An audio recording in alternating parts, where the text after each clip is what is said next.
Hi అండి, welcome to our channel. ఈ రోజు మీ అందరికీ కూడా మా ఇంటి ముందు ఉండే పూల మొక్కలను అయితే పరిచయం చేయబోతున్నాను. ఏంటి పూల మొక్కల కోసం ఇంత పెద్ద వీడియో అని మాత్రం అనుకోవద్దు. మేముండే ఏరియాలో అయితే మాకు పువ్వులు లేక ప్రతి వీక్ కూడా మేము మార్కెట్ లో పువ్వులు తెచ్చుకొని ఫ్రిడ్జ్ లో దాచుకొని ప్రతిరోజు దేవుడి పూజ కోసం అయితే వాడుకుంటాము. కానీ మా ఊర్లో మాత్రం ప్రతి ఇంటి ముందు పూల చెట్లతో కలకలలాడుతూ ఉంటుంది.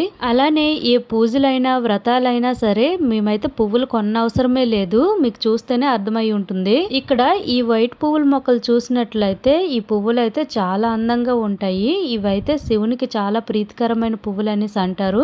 ఈ పువ్వు పేరు ఏంటో నాకు తెలీదు. మీకు ఎవరికి గనుక ఈ పువ్వు పేరు తెలిసినట్లయితే కామెంట్ బాక్స్ లో కామెంట్ చేయండి. నిజం చెప్పాలంటే ఇంటి ముందు పువ్వుల చెట్టు ఉంటే ఇంటికే అందం అంటారు. అది మాత్రం నిజం. పువ్వుల మొక్కలు లేనిది ఇల్లు అనేది అంత అందంగా ఉండదు. ఇక్కడ చూసినట్లయితే ఇంటి ముందు పువ్వులతో నిండిన ఈ చెట్లను చూస్తుంటే అసలు ఇంటికే అందం వచ్చేసింది. ఈ సమ్మర్ టైంలో కూడా ఈ పువ్వులనేవి చాలా బాగా పూస్తాయి. దీన్ని అయితే నందివర్ధనం చెట్టు అంటారు. నిత్యం పువ్వులు అయితే పూస్తుంది. అలాగే కొంతమంది దీన్ని చక్రాల పువ్వులని కూడా అంటారు.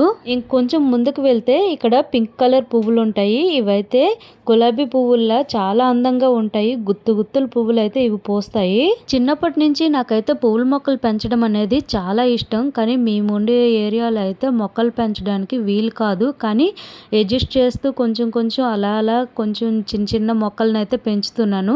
అందుకనే ఎప్పుడైనా మా ఊరు వచ్చామంటే ఈ మొక్కలను చూసి తెగ ఆనందపడిపోతూ ఉంటాము. మీకు గనుక పూల మొక్కలు పెంచడానికి వీలైతే మాత్రం ఖచ్చితంగా పూల మొక్కలను అయితే పెంచడానికే ట్రై చేయండి.